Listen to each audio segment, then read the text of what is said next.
flared his blue eyes in fury.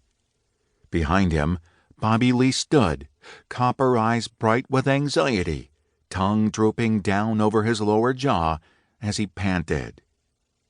10 feet from the top of the hill, Hunter dropped to his knees, shucked away his hat, and crawled, his long blonde hair bouncing down his back and across his shoulders.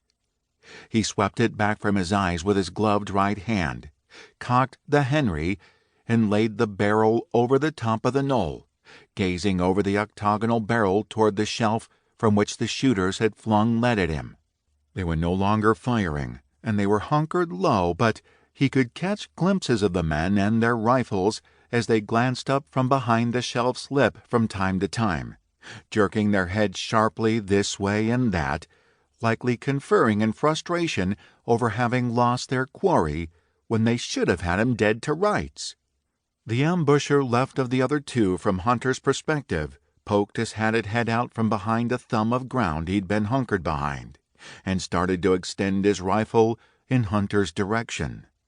Hunter snarled an oath as he quickly but carefully lined up the Henry's sights, steadied the rifle, and squeezed the trigger. Boom! The man jerked back with a yelp, dropping his rifle and falling away out of sight. The other two jerked their rifles up over the lip of the shelf and hastily resumed firing, rifle maws stabbing smoke and orange flames, their rifles cackling shrilly. Hunter pulled his head down beneath the crest of the knoll as bullets plundered dirt and gravel from the hill's far side. He rolled to his right. When the shooting tapered off, he quickly lifted his head and rifle again, lined up his sights on the black hat of one of the bushwhackers, and fired a hair too late. As he pulled the trigger, the bushwhacker saw him and jerked his head down behind a juniper root. Hunter's slug tore up dirt and grass just beyond where the man's head had been a second before. Hunter pulled his head down as the other shooter opened up on him again, the rifle belching across the distance of 90 yards or so, the slugs pluming dirt at the knoll's crest. He fired only 2 rounds before silence descended once more. Hunter raised his head and rifle again, but they were waiting for him. He pulled his head and the Henry back down as 2 slugs hammered the side of the knoll well wide of where his head had been.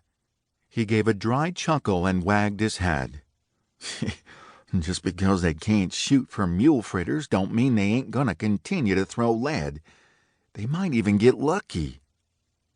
He turned his head to one side and up a little, and circled his mouth with his gloved hands and yelled, "Why don't you 2 tin horns give it up and throw your rifles out before you end up wolf bait like your friend?" 2 seconds passed before one of the bushwhackers returned with, "Gonna help, Buchanan." Hunter frowned.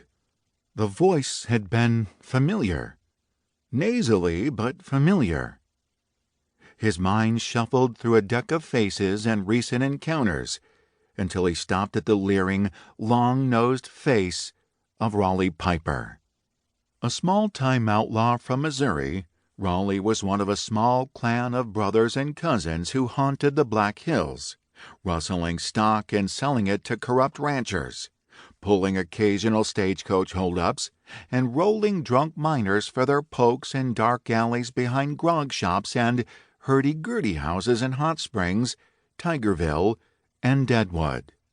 Just last week, Hunter had bent Piper's nose sideways against his face when Hunter had caught him pestering a young lady on a side street in Tigerville.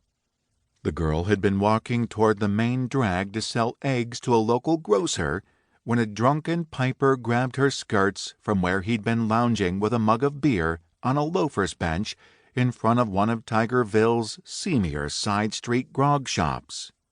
Hunter had been buying feed next door and intervened. Piper had told him to mind his own business and to cart his big, Confederate grayback self off to hell where he and his old man and that saloon girl he'd married belonged. Then he'd continued to paw the girl with the egg basket, who'd been all of 14. That and what he'd said about Hunter's father.